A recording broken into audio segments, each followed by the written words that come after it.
Okay, there are a few more picks that I have at least because UFC 252 is this weekend, and the title fight is fantastic. I mean, part three, Daniel Cormier versus Stipe Miocic.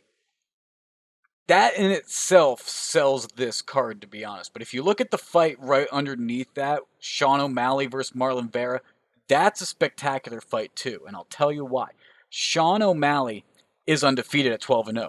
He is an amazing bantamweight fighter, and he has rainbow hair that he is typically in a fro, but he dreadlock or cornrows for the fight. You are going to see a man with rainbow hair in the octagon fighting for at most 5 rounds. I don't think it's going to go 5 rounds. I think he's going to get a knockout. He's going to still be undefeated. He's 12-0 right now. I think he's going to win 13-0 by knockout, TKO, or DQ. And getting that at plus 150 is pretty good considering he's a minus 330 favorite straight up. And the plus 150 odds that he gets a KO are the same odds that it goes all the way to a judge's table and he wins. Yeah, I'm just gonna have to trust you because I did not know he had rainbow hair. So if I don't know that, I probably don't know much about the fighter.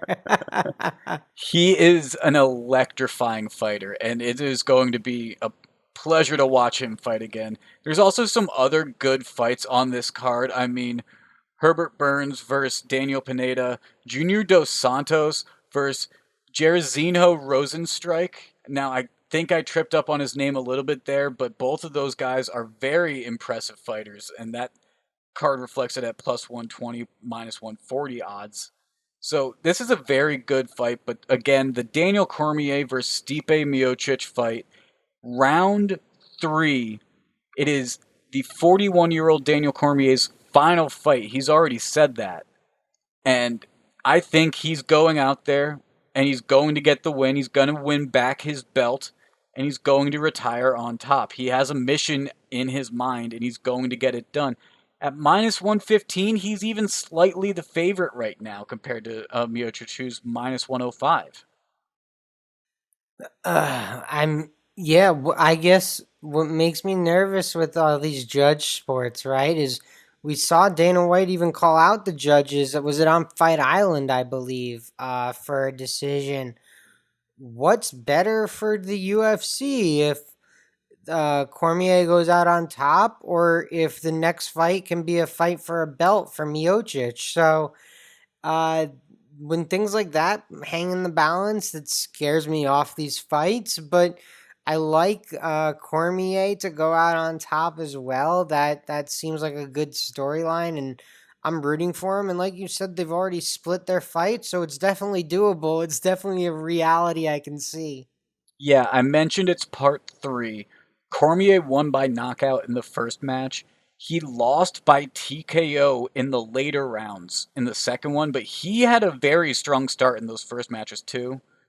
I don't think this one's gonna go to the judges' table, Brett. I think there's going to be a finish again, and I think Cormier has prepared for this. I mean, he's been a UFC commentator for a while now, and he wasn't at Fight Island or any of those places because he's preparing for this fight.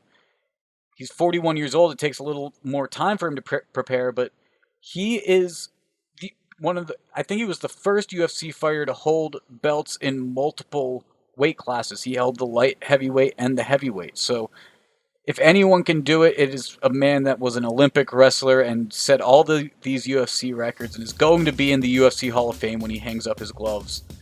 And minus 115, I think, is some great odds for a great fight, and I'm definitely going to pay for the package to watch it. Oh yeah, for sure. It's gonna be a lot of fun and it should be a great fight. I agree totally.